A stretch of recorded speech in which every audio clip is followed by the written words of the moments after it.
చేస్తామంటే రాత్రి అన్నంలో పాలు పోసి పెరిగేసి తోడేస్తాం కదా, పొద్దున్నేకి దాని టేస్టు రెగ్యులర్గా మీరు పెరుగు కలిపి తినే అన్నంలాగా కాకుండా చాలా భిన్నమైన టేస్ట్ వస్తుంది. ట్రై చేయండి, అదిరిపోతుంది.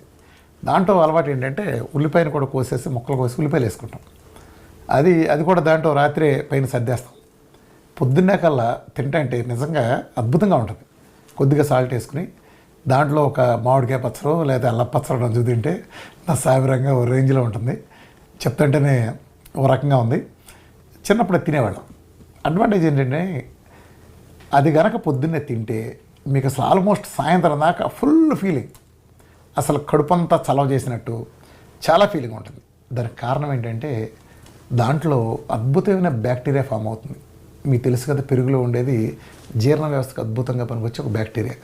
దాన్ని అన్నంతో కలిపి చేసిన ప్రాసెస్లో, ఆ తోడుకునే ప్రాసెస్లో ఏం జరుగుతుందంటే ఆ వచ్చిన బ్యాక్టీరియా రిచ్